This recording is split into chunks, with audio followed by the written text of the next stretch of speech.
اور میرا سر یزید ملعون کو پیش کیا جائے گا۔ ناظرین، جنات نے یہ سن کر کہا، اے اللہ کے محبوب اور اس کے محبوب کے بیٹے، اللہ کی قسم اگر آپ اجازت دے دیتے تو ہم آپ کے پاس پہنچنے سے پہلے ہی آپ کے دشمنوں کو قتل کر دیتے۔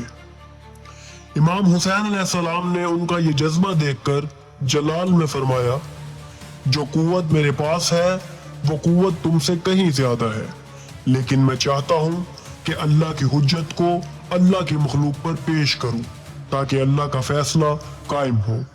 ناظرین، تاریخ نے دیکھا کہ یہی جنات کا لشکر یوم عاشور عصر کے وقت کربلا کی سرزمین پر حاضر ہوا اور امام حسین علیہ السلام کی خدمت میں سلام عرض کیا۔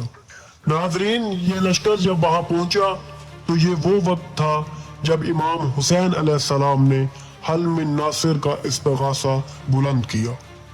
جنات کے لشکر آپ کی خدمت میں آئے اور عرض کی، اے ہمارے مولا، اگر آپ ہمیں اجازت دیں تو ہم روئے ارض کے ہر اس شخص کو موت کے گھاٹ اتار دیں جو آپ سے عداوت رکھتا ہے۔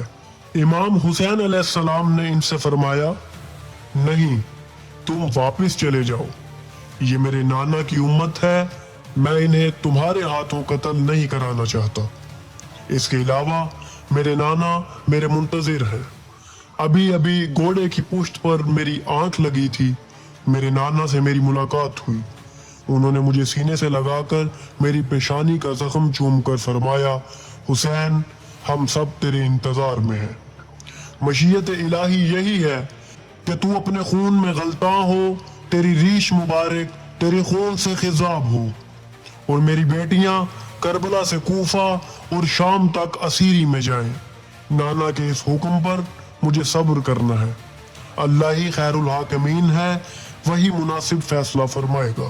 ناظرین، عین اسی وقت جنات کا سردار جس کا نام ظافر جن بیان کیا گیا ہے، امام حسین علیہ السلام کی خدمت میں حاضر ہوا، جس کا واقعہ کچھ یوں ہے۔ ناظرین، مقتل دربندی میں منقول ہے کہ جب امام حسین علیہ السلام نے فوج اشقیہ پر حملہ کرنے کا ارادہ فرمایا تو اس وقت ایک بہت بڑا غبار نمودار ہوا۔ جب غبار ہٹا تو اس میں سے ایک انتہائی مہیب شخص سواری پر نظر آیا۔ اس نے امام حسین علیہ السلام پر سلام کیا، پھر آپ کے نانا، آپ کے بھائی اور آپ کے بابا پر سلام کیا۔ امام حسین علیہ السلام نے اس سے فرمایا، اس غربت اور مظلومیت کے وقت مجھ پر سلام کرنے والا تو کون ہے؟ اس نے جواب دیا، اے فرزند رسول، میں ظافر جن ہوں اور آپ کا غلام ہوں۔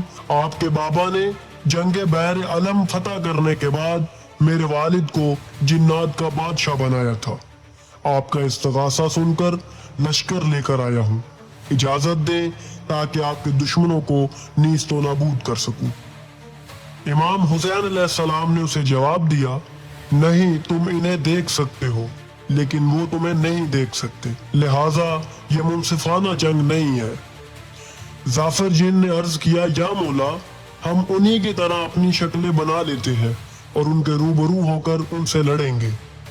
امام نے حسرت بھری آواز میں فرمایا، اے ظافر، اللہ تمہیں جزائے خیر عطا فرمائے، اب میں زندگی سے تھک چکا ہوں اور میرے علم کے مطابق اب بہت کم وقت باقی بچا ہے، میدان کی طرف دیکھ سب مجھ پر قربان ہو گئے ہیں۔ ریاض القدس میں یہ روایت تفصیلاً درج کی گئی ہے کہ جب ظافر جن کو امام حسین علیہ السلام کے کربلا آنے کی اطلاع ملی تو ظافر جن کربلا پہنچا۔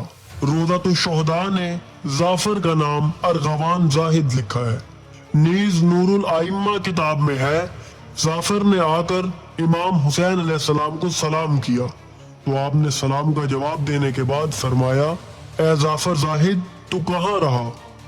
اس نے کہا، مولا، میں اپنی تاج پوشی کا جشن منا رہا تھا کہ مجھے خبر ملی کہ امام حسین علیہ السلام کربلا میں اس حالت میں ہیں، مجھے اجازت دیجیے۔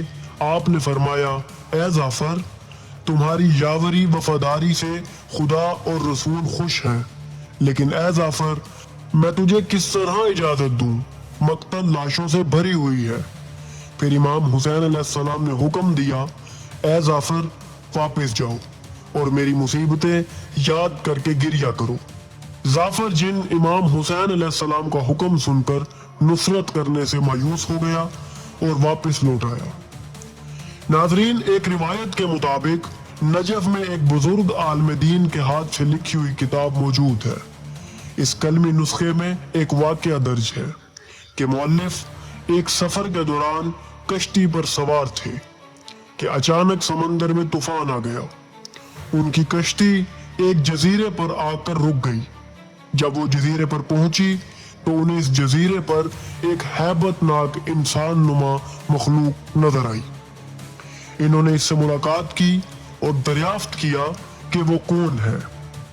مؤلف فرماتے ہیں کہ میں نے دیکھا کہ وہ شخص زمین پر اپنے ہاتھ کی انگلیوں سے یا حسین لکھ رہا ہے، مسلسل گریہ کر رہا ہے۔ موصوف کے پوچھنے پر اس شخص نے بتایا کہ اس کا نام جعفر جن ہے۔ پھر اس نے بعین ہی تمام قصہ بیان کیا اور کہا کہ اس واقعے کے بعد اب میں اس جزیرے پر آ کر آباد ہو گیا ہوں اور یہیں رہتا ہوں۔ ناظرین، تحقیق سے یہ بات بھی سامنے آئی ہے کہ چند محققین کا کہنا ہے کہ جعفر جن 20ویں صدی عیسوی میں وفات پا گیا اور اب اس کا بیٹا شاہ کاظم جنات کا سردار ہے۔ یہ معلومات ہمیں انٹرنیٹ پر موجود چند ویب سائٹ سے حاصل ہوئی۔ ناظرین، کربلا کے میدان میں مختلف قسم کی مخلوقات امام حسین علیہ السلام کی خدمت میں حاضر ہوئی اور نصرت کی اجازت طلب کی، لیکن امام حسین علیہ السلام نے امر الہی کو مقدم رکھتے ہوئے تمام ناصران کو واپس بھیج دیا اور کہا تمہاری کاوش قبول ہے، مگر اب تم جاؤ اور جا کر تمام مخلوقات میں میری مصیبت کا ذکر کرو اور میرے غم میں عزاداری کرو۔ ناظرین، اسی وجہ سے انسانوں سمیت تمام مخلوقات حتیٰ کہ جنات بھی عزاداری برپا کرتے ہیں اور یہ بھی اپنے حلقے میں مجالس امام حسین علیہ السلام منعقد فرماتے ہیں۔ اور جب بھی کوئی روئے زمین پر امام حسین علیہ السلام کا ذکر کرتا ہے تو یہ تبرک کے لیے ان کی محفل میں چلے جاتے ہیں اور امام کے مصائب پر گریہ کرتے ہیں۔ ناظرین، اب سوال یہ ہے کہ کربلا کا واقعہ اور کون سی مخلوقات پر اثر انداز ہوا اور پوری دنیا میں اس ایک واقعے نے کیا اثرات مرتب کیے۔ اس وقت دنیا کے مختلف خطوں میں امام حسین علیہ السلام کی شہادت کی خبر کس طرح پہنچی؟ وہ کون سے نشانات تھے کہ جنہوں نے تمام بر اعظموں میں اس واقعے کی خبر پھیلا دی؟ تو ناظرین، یہ بھی ایسے راز ہے جو اہل بیت علیہ السلام نے اپنی روایات میں بیان فرمائے ہیں اور تاریخ میں چھپے ہوئے کربلا کے اسرار میں سے ایک ہے۔